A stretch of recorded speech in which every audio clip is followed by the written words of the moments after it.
வணக்கம் தீபிகா. அதாவது சென்னையில் பகுதி நேர ஆசிரியர்கள் அரசின் தேர்தல் அறிக்கையான 181 பகுதி நேர ஆசிரியர்களை பணி நிரந்தரம் செய்ய கோரி பொங்கல் பண்டிகையும் பொருட்படுத்தாமல் 8வது நாளாக போராட்டத்தில் ஈடுபட்டனர். இந்த நிலையில் போராட்டத்தில் ஈடுபட்ட ஆசிரியர்களை கைது செய்து போலீசார் பேருந்தில் ஏற்றி சென்று குடிநீர், உணவு, இயற்கை உபாதை கூட செல்ல விடாமல் காவல்துறையினர் சுமார் 5 மணி நேரத்திற்கு மேலாக அலக்கழித்து அழைத்து சென்று செங்கல்பட்டு உள்ளிட்ட பல்வேறு இடங்களில் அவர்களை இறக்கிவிட்டதாக ஒரு குற்றச்சாட்டை முன்வைக்கின்றனர்.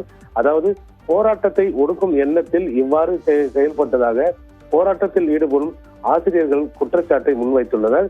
மேலும் செங்கல்பட்டு புதிய பேருந்து நிலையம் அருகே இறக்கிவிடப்பட்ட பகுதி நேர ஆசிரியர்கள் திடீரென புது பேருந்து நிலையம் முன்பு உட்கார்ந்து தங்களது கோரிக்கையை இந்த அரசின் தேர்தல் அறிக்கையை 181 நடைமுறைப்படுத்த வலியுறுத்தி போராட்டத்தில் ஈடுபட்டு வருகின்றனர். தங்களை பணி நிரந்தரம் செய்தால் மட்டுமே தங்களது போராட்டம் கைவிடப்படும் எனவும் அதுவரை தங்களது போராட்டம் நிச்சயமாக தொடரும் எனவும் கூறி ஆர்ப்பாட்டத்தில் ஈடுபட்டு வருகின்றனர்.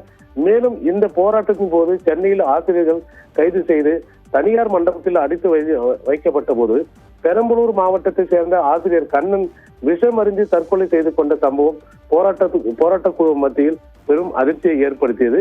அதனைத் தொடர்ந்து 5 மணி நேரமாக கைது செய்து அவர்களை பேருந்தில் இருந்து இறக்கி விடாமல் அலக்கழித்து வந்த நிலையில் இந்த போராட்டமானது செங்கல்பட்டில் நடைபெற்று வருகிறது.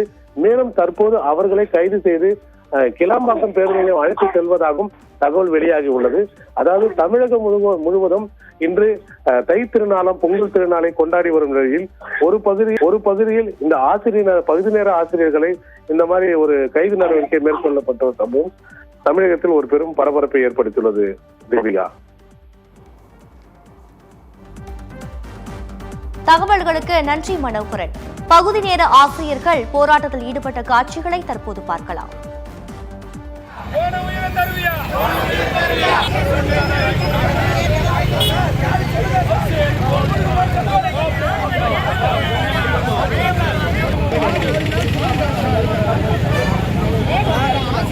Thank you.